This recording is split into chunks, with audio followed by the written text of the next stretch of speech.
High guys, welcome back to my channel. मी प्राची गावंडे आणि आजचा माझा टॉपिक आहे भीमा कोरेगावबद्दल नेमकं काय घडलं होतं त्यामध्ये ते पूर्ण सविस्तर मी 9 मिनिटाच्या व्हिडिओमध्ये बनवलेला आहे। तर पूर्ण शेवटपर्यंत हा व्हिडिओ बघा। तुम्ही कधी पानिपतच्या पहिल्या युद्धाबद्दल ऐकलं आहे? Battle of Haldi Ghati, battle of Panipat second, battle of Panipat third याबद्दल ऐकलं आहे?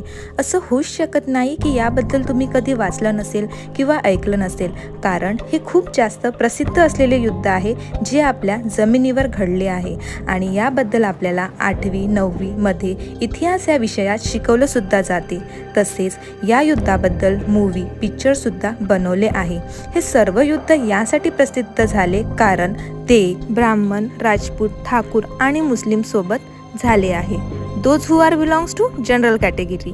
असं का बरं आहे की हिंदू समाजातील अदर कास्ट, शूद्र, वैश्य, अतिशूद्र या लोकांची शौर्यता, वीरताची कहाणी सांगितल्या जात नाही किंवा कुठल्याही अभ्यासक्रमात त्याचा उल्लेख नाही। तर आजचा हा व्हिडिओ आहे बॅटल ऑफ भीमा कोरेगावबद्दल। म्हणजे भीमा कोरेगाव युद्ध हे ते युद्ध आहे जे ब्राह्मण आणि महारमध्ये घडले होते आणि याचा उल्लेख यासाठी नाही केला जात कारण की वरिष्ठ जातीसोबत खालच्या जातीच्या लोकांचं हे युद्ध असल्यामुळे। तर 1 जानेवारी 1818 भीमा कोरेगाव या युद्धामध्ये महार ब्रिटिशांकडून युद्ध लढले होते पेशवांच्या विरुद्ध जाऊन। ही तिसरं युद्ध होतं जे ब्रिटिश आणि पेशवामध्ये होणार होतं। पेशवासाठी म्हणजे दुसऱ्या बाजीरावसाठी हे युद्ध आपली सत्ता पुन्हा मिळवण्याकरिता होती। तसं म्हटलं तर ही लढाई ब्रिटिश आणि पेशवामधील होती, पण का बरं ही लढाई महाराची शौर्यगाथा म्हणून ओळखली जाते? पेशवा आणि साम्राज्याच्या आधी महाराष्ट्रामध्ये छत्रपती शिवाजी महाराज आणि त्यानंतर त्यांचा मुलगा छत्रपती संभाजी महाराज यांची सत्ता होती आणि यांच्या शासनकाळात सर्व जाती जमातीतील लोकांसोबत एक समानतेचा व्यवहार केला जात होता।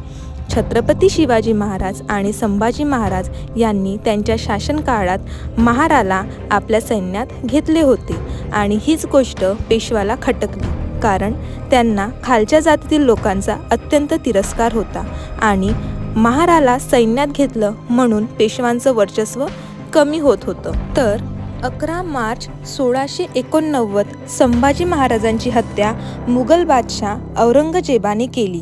या हत्येनंतर सत्ता येते मनुवादी पेशवांची म्हणजेच ब्राह्मण समाजाची। चला तर आपण जाणून घेऊया की संभाजी महाराजाच्या हत्येनंतर काय झाले। 11 मार्च 1689 दुपारी जनाबाई नेहमीप्रमाणे भीमा नदीच्या काठावर कपडे धुवत असते। अचानक तिच्या पायाला एक मासाचा तुकडा लागतो। तो मासाचा तुकडा ती उचलून बाहेर फेकते। तेथूनच जाणारा गुरेवाला जवळ तो मासाचा तुकडा पडतो आणि तो जनाबाईला म्हणतो, तू हे काय करत आहेस? त्यावर जनाबाई म्हणते की कोणीतरी पाण्यामध्ये बकरीच्या मासाचे तुकडे फेकले, तेच मी बाहेर फेकले। त्यावर तो गुरेवाला म्हणतो, अरे जना, तुला माहिती नाही काय?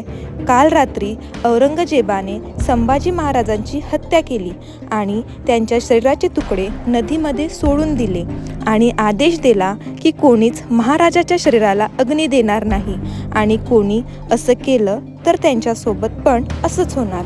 हे ऐकल्याबरोबर जनाबाई राधाबाईच्या वाड्यावर जाते आणि त्यांना पूर्ण झालेली घटना सांगते आणि ती आशा ठेवते की राधाबाई आणि दामूजी पाटील आपल्या महाराजाकरिता काहीतरी करेल, पण तेथून तिला काहीच मदत मिळत नाही। नंतर ती गावातील लोकांना म्हणते की आपल्या संभाजी महाराजांची इतक्या क्रूरतेने हत्या केली तरी आपण सर्व इतके शांत कसे बसू शकतो?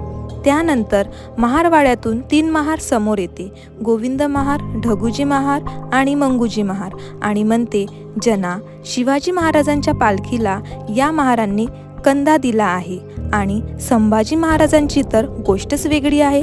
छत्रपतीचा हा राजपुत्र आपल्या महाराच्या घरचं जेवण करून आपल्या घरीसुद्धा थांबले आहे।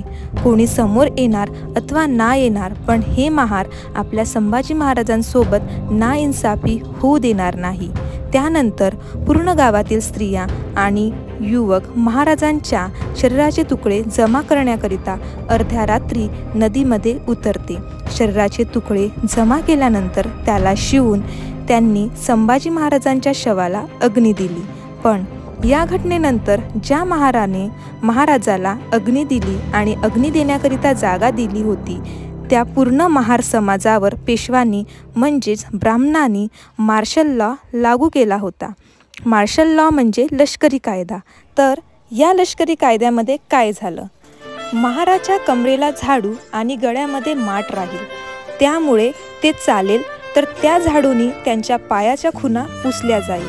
गळ्यामध्ये माठ यासाठी कारण ते जमिनीवर थुंकणार नाही किंवा त्यांची लाड पडणार नाही। इतकी क्रूरता या पेशव्यामध्ये भरली होती। ज्या छत्रपती शिवाजी राजाच्या काळात हा महार समाज इतक्या सन्मानाने राहत होता, ते आणि त्यांचे पुत्र गेल्यानंतर त्याच जमिनीवर महाराची अशी दशा करण्यात आली होती। त्यानंतर काय झाले, ब्रिटिशला त्यांची सत्ता मजबूत करायची होती, पण त्यांच्याकडे तितके सैन्य नव्हते। त्यातच त्यांची नजर महार नौजवानवर पडली आणि ब्रिटिशांनी 1750 पासून महाराला आपल्या आर्मीमध्ये सामील केले। 1690 पासून ते 1700च्या मध्यंतर महार समाजाला जे अपमानित जीवन जगावं लागत होतं ते अत्यंत वाईट होतं आणि अशा परिस्थितीत ब्रिटिश आर्मीमध्ये सामील होणं आणि स्वतःची परिस्थिती सुधारणं ही प्रत्येक महारासाठी एक नवीन संधी होती। तर आता आपण आलेलो आहो की भीमा कोरेगावचं युद्ध का घडलं त्या पॉइंट ऑफ व्ह्यूवर। तर पुणेवर सत्ता होती ब्रिटिशांची, ती सत्ता पुन्हा मिळावं म्हणून बाजीराव ब्रिटिशासोबत युद्ध करायची घोषणा करते। या युद्धाची भनक ब्रिटिशाला लागते आणि ते सुद्धा युद्धासाठी तयार होतात। या युद्धाची वार्ता महार रेजिमेंट सरदार सिद्धनाग यांच्या कानावर पडते, परंतु सिद्धनागची ब्रिटिशाला साथ देऊन पेशवाच्या विरुद्ध युद्ध करायची काही इच्छा नसते, म्हणून सरदार सिद्धनाग पेशवा बाजीरावाला भेटायला जाते आणि त्यांच्यासमोर एक प्रस्ताव ठेवते की जर आम्ही तुमचा साथ देऊन ब्रिटिशाच्या विरुद्ध युद्ध केलं तर तुम्ही त्या बदल्यामध्ये महार समाजाची तुमच्या साम्राज्यामध्ये काय जागा द्याल, आम्हाला चांगली वागणूक मिळेल काय, समानता दिली जाणार काय। तर त्यावर बाजीराव पेशवा अहंकाराने भरून म्हणतात, बेशक ब्रिटिशाकडून युद्ध करा, पण तुमच्या महाराला या ठिकाणी सुईच्या टोका इतकी सुद्धा जागा माझ्या साम्राज्यामध्ये नाही। तुम्ही व्रणनी अच्युत आहात आणि अच्युतच राहणार।